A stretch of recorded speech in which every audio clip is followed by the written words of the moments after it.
안녕하세요. 4월 21일 매일 성경 함께 나누겠습니다. 첫 번째 문단입니다.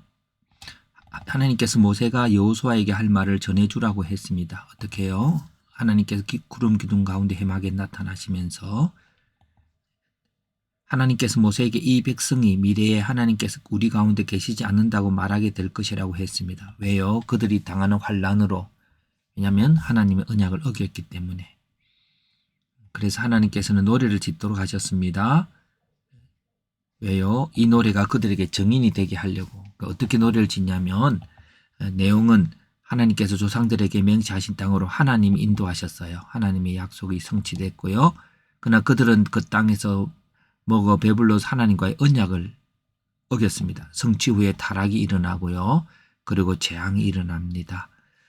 그때에 그들이 하나님을 잊었음을 인하여 재앙이 왔음을 알게 하기 위한 겁니다. 그래서 모세가 이 노래를 지었고요. 여호와께서 여호수아에게 이스라엘 자손을 이끌고 하나님께서 맹세하신 땅으로 가라고 했습니다. 어떻게 하나님의 함께함을 믿고 강하고 담대하게.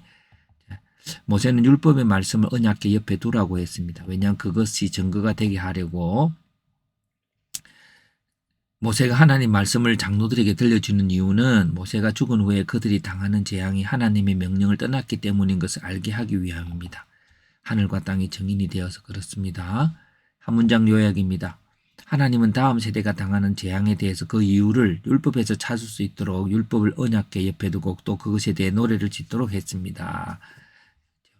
그래서 두 가지 증거라는 제목으로 한번 보는데요. 증거의 방법. 두 가지 증거보다는 재앙에 대한 증거. 이렇게 하는 게 더 좋을 것 같습니다. 증거의 방법은요. 율법을 언약궤 옆에 두고 노래를 짓도록 했습니다. 노래를 짓도록 했고 증인들은 장로들과 관리들 하늘과 땅 있습니다. 증거 내용은 너희가 부패하여 하나님 명령을 떠나서 재앙을 당할 것이라고 하는 내용이지요. 그리고 증거의 시간은 다음 세대들입니다. 증거의 이유는 다음 세대는 모세가 죽은 후라고 말하고 있죠. 증거의 이유는 재앙을 당할 때 그 원인을 알게 하려고. 그렇습니다. 그 다음에 해석을 해봅니다. 하나님의 기적을 경험한 후에는 그 경험으로 일정 기간 하나님 말씀을 믿게 됩니다. 그러나 어느 정도 시간이 지나면 모든 사람들을 그것을 읽고 다시 자신의 생각으로 살아가게 됩니다. 그 기적이 당연한 것으로 여기겠죠. 자, 이때 우리는 다시 신앙을 새롭게 해야 합니다. 이때 과거를 돌아보고 그 가운데 역사하신 하나님과 말씀을 새기는 시간이 필요합니다. 그렇지 못하면 지금 하나님께서 다음 세대의 사람들이 재앙을 당하게 될 것을 예언하시듯이 우리 삶 또한 신앙을 떠난 형태로 살 수 있을 것입니다.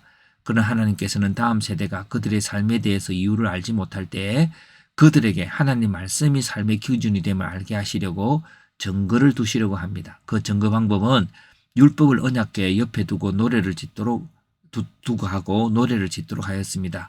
그래서 그들이 당하는 재앙이 율법을 어긴 것에서 온 것임을 알도록 하셨습니다. 적용 시간에는 우리들도 삶의 해석이 필요하지요. 그때 말씀을 펴고 또 찬송 속에서 우리가 하나님의 어떤 분이고 내 삶이 어떤 것인지를 대조해보는 그런 시간들이 있기를 하나님이 원하시고 있음을 본문은 말하고 있습니다.